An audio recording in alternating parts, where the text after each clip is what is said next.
अस्सलाम वालेकुम दोस्तों, मेरा नाम डॉक्टर असद महमूद है। दोस्तों, पुराने वक्तों में जब सिक्का ईजाद नहीं हुआ था तब इंसान को अपनी सर्वाइवल के लिए बहुत सारी चीज़ों की ज़रूरत थी, और वक्त गुजरने के साथ साथ आबादी और इंसानी ज़रूरियात में भी इजाफा होता गया।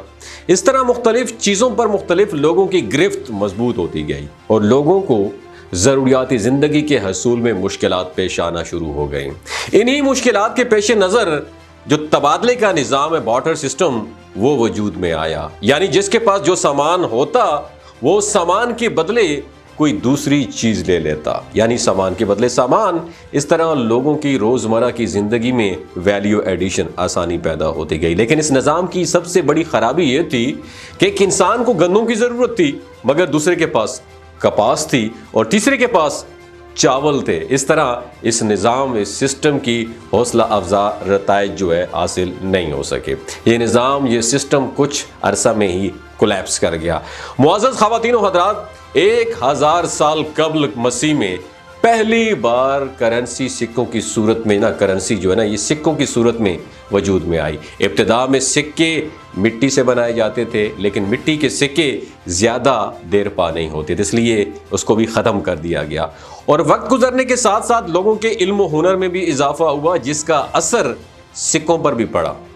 बाद में सोना, चांदी और तांबे के सिक्के बनाए जाने लगे और यूं पूरी दुनिया की तरह बरसगीर में भी सिक्कों का आगाज हो गया। उस वक़्त एक खुद साख्ता करेंसी भी बरसगीर में इस्तेमाल हो रही थी जो कि कौड़ी के नाम से मशहूर थी। खराब कौड़ी को फूटी कौड़ी भी कहा जाता था और 3 फूटी कौड़ियाँ 1 कौड़ी के बराबर होती थी और 1800 कौड़ियाँ 1 रुपये के बराबर होती थी। नाज़रीन इकराम, फिर एक वक्त ऐसा भी आया जब 18वीं सदी में पीतल दरियाफ्त हुआ, जो कि 2 धातों का कम्बिनेशन है। उसके बाद पीतल के नन्हे सिक्के शुरू हो गए, लेकिन आजकल तो स्टील, कॉपर, निकल, पीतल, सोना और चांदी में भी सिक्के बनाए जा रहे हैं। दोस्तों, यहाँ एक मज़े की बात आपके साथ मैं शेयर करना चाहूँगा। अभी चंद साल पहले की बात है कि जब 2 रुपये के सुनहरी सिक्के में किसी पर 3 बादल बनाए हुए थे, और तब ये अफवाह, ये रूमर्स मार्केट में फैलना शुरू हो गए कि ये बादल सोने के बनाए हुए। लोगों ने मुंह मांगी कीमत में वो सिक्के खरीदे और जमा करना शुरू कर दिए, लेकिन जब हकीकत मालूम हुई तब अफसरदा चेहरे लेकर टुन्न होकर बैठ गए। खैर दोस्तों, बात करने का मकसद है कि पाकिस्तान में 1 अप्रैल 1948 को उस वक़्त के वज़ीर ख़जाना ग़ुलाम मोहम्मद ने 1 पाई, आधा आना, 2 आने, पाव, रुपया, निस्फ रुपया और 1 रुपये के 7 सिक्कों का एक सेट जारी किया और एक तकरीब में यह खूबसूरत सेट बानी पाकिस्तान कायद-ए-आज़म मोहम्मद अली जिन्ना को पेश किया। उसके बाद 1 अक्टूबर 1948 को हुकूमत पाकिस्तान ने 5 रुपये, 10 रुपये और 100 रुपये के करेंसी नोट भी जारी कर दिया। दोस्तों, ये तो थी करेंसी सिक्कों और नोटों की मुख्तसर सी तारीख। द क्वेश्चन इज दैट कि करेंसी नोट किस असूल पर कम या ज़्यादा तैयार किए जाते हैं। मजीद ये कि डॉलर की कीमत कम या ज़्यादा कौन करता है, किसके इख्तियार में होता है, और उसका आम आदमी की ज़िंदगी पर इम्पैक्ट क्या पड़ता है। तो नाज़रीन किराम, आप में से बाज़ लोग मेरी तरह, जिस तरह मैं भी बचपन में ये सोचता था कि आखिर हमारी हुकूमत के पास पैसे छापने वाली मशीन तो है, वो इजाफी नोट छाप कर मुल्क का कर्जा क्यों नहीं उतारते।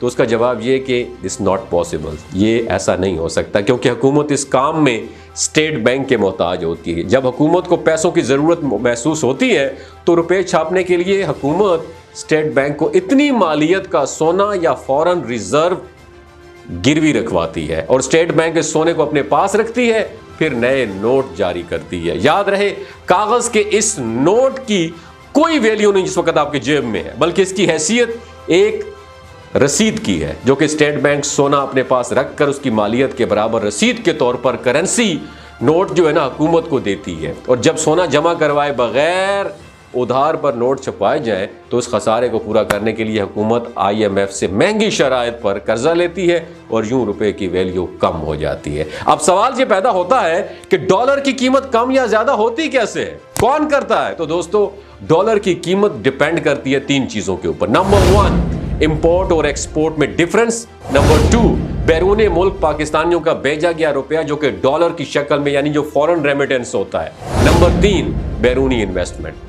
याद रखिए दोस्तों, इंपोर्ट और एक्सपोर्ट में फर्क अगर प्लस में होगा, मतलब एक्सपोर्ट इंपोर्ट से ज्यादा होगी, तो यकीनन आपके मुल्क का ज़र मुबादला बढ़ेगा और यूं डॉलर आपके मुल्क में आएगा, क्योंकि ट्रेड ज्यादातर डॉलर में होती है, लिहाजा आपके मुल्क में डॉलर आएगा। और यूं जितनी ज्यादा एक्सपोर्ट्स होंगी उतना ही डॉलर मुल्क में आएगा और उसकी कीमत कम होगी डॉलर की। लेकिन अगर एक्सपोर्ट्स और इंपोर्ट का फर्क माइनस होगा, यानी एक्सपोर्ट्स इंपोर्ट से कम होगी, तो डॉलर मुल्क में कम आएगा, क्योंकि डॉलर जो आएगा वो एक्सपोर्ट की पेमेंट के लिए दूसरे मुल्क ममालिक को दे दिया जाएगा और यूं मुल्क में डॉलर की किल्लत पैदा हो जाएगी और डॉलर की कीमत में भी उसको पर लग जाएंगे, इजाफा हो जाएगा। और जो लोग रोज़गार के सिलसिले में बाहर के ममालिक में काम करते हैं, वो अपने घरों को पैसा आमतौर पर रियाल, यूरो, पाउंड और डॉलर की शक्ल में भेजते हैं, लिहाजा जितने ज़्यादा पैसे हैं वो घर डॉलर की शक्ल में भेजेंगे, उतना ही मुल्क में डॉलर की वाफर मिकदार होगी और डॉलर की कीमत कम होगी। इस तरह अगर आपके मुल्क के हालात अच्छे हैं, आपकी गवर्नमेंट की रेपुटेशन दुनिया में अच्छी है, तो दूसरे ममालिक ज़्यादा तादाद में आपके मुल्क में, तीसरी जो चीज़ मैंने बताई थी बैरूनी इन्वेस्टमेंट, ममालिक आपके मुल्क में इन्वेस्टमेंट करेंगे। लेकिन अगर आपकी हुकूमत की रेपो एक चोर, भिखारी और मनी लॉन्डर की है, तो आपके मुल्क में कोई भी इन्वेस्टमेंट करने के लिए तैयार नहीं होगा। और चूंकि ये डॉलर इन्वेस्टमेंट जो है